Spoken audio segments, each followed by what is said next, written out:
Shalom Alehim, berjumpa lagi dengan saya pada perenungan hari ini tanggal 21 Februari 2025. Saudara, di pagi yang cerah ini sudahkah kita mensyukuri dalam doa kepada Tuhan Allah kita?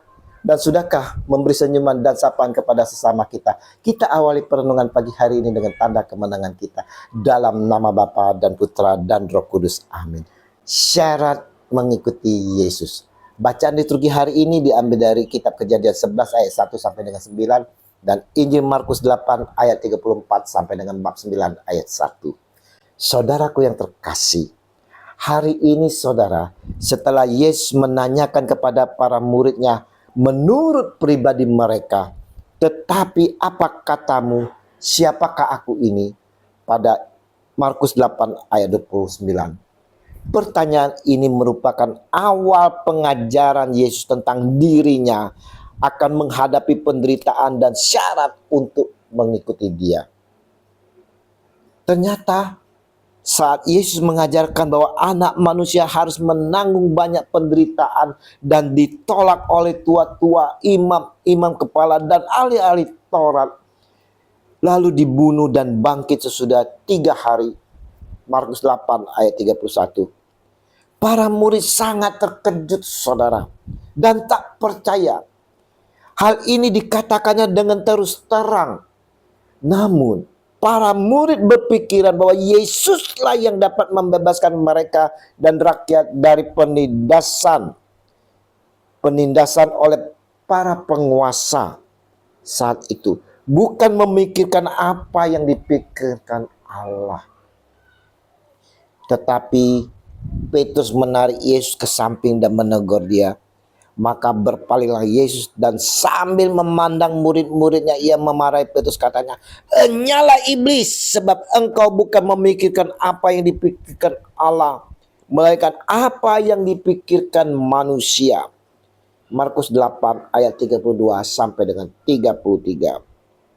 Saudara, Kristus Tuhan kita menjelaskan rencana dan kehendaknya bukanlah dimahkotai.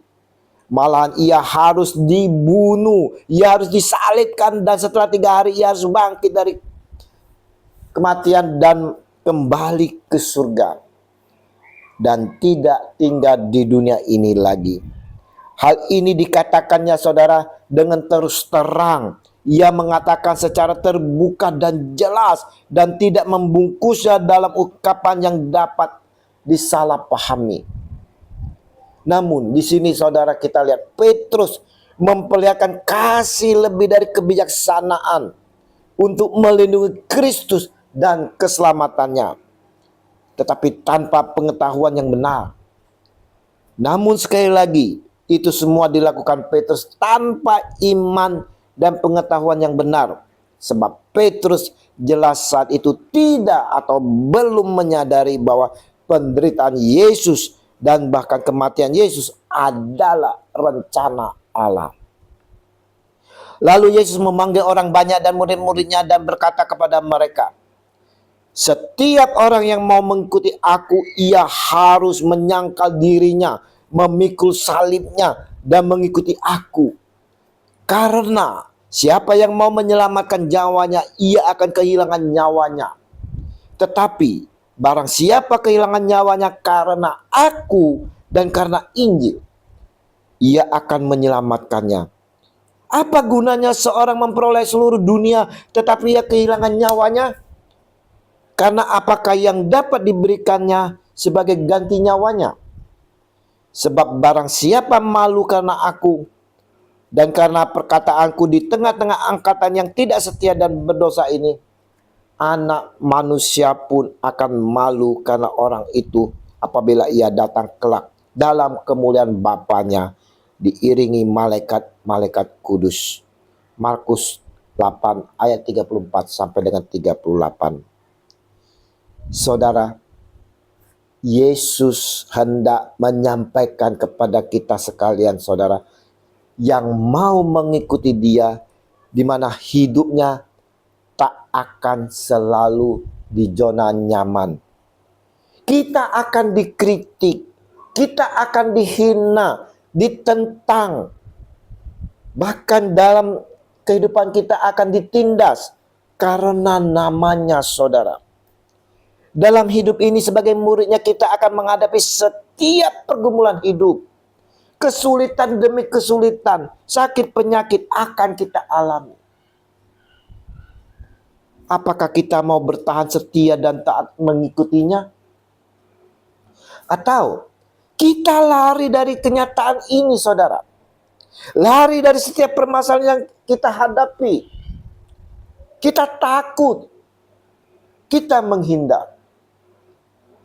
Yesus memberi syarat untuk dapat menjadi muridnya.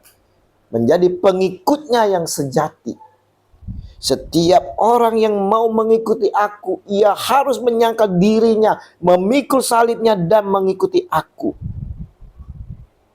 Menyangkal diri di sini, saudara, berarti tidak mengikuti keinginan daging atau diri sendiri. Menolak kecenderungan dunia yang menggiurkan, tetapi menyesatkan dan membinasakan. Berani melepaskan ego yang memperbudak dirinya.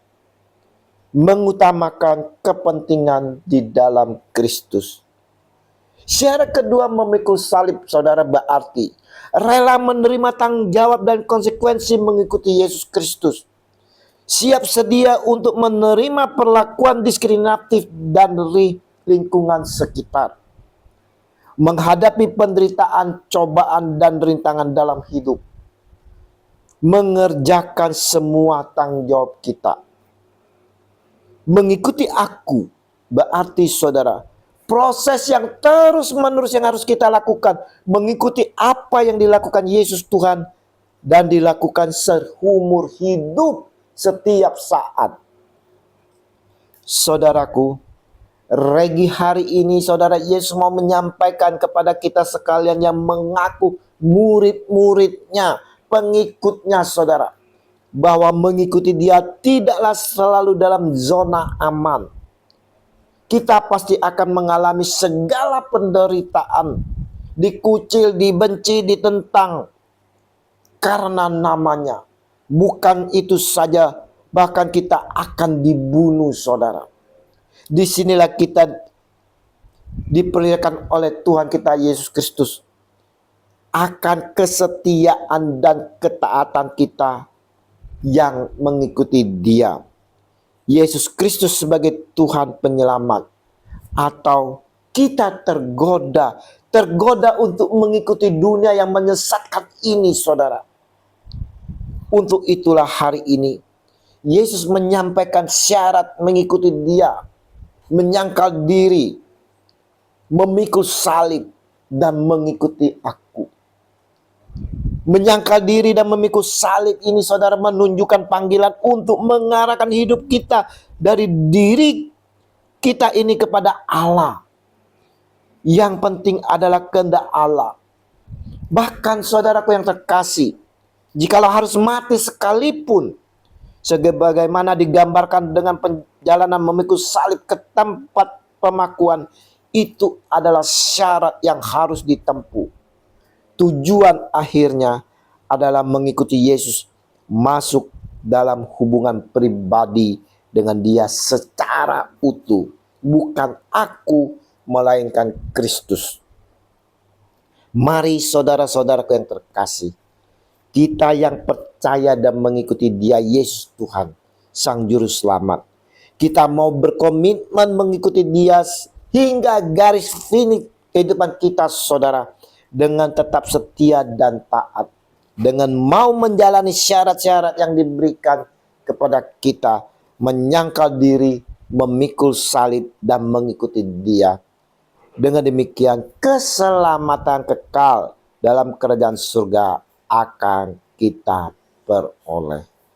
Kasih karunia Tuhan kita Yesus Kristus selalu menyertai roh kita di mana saja kita berada.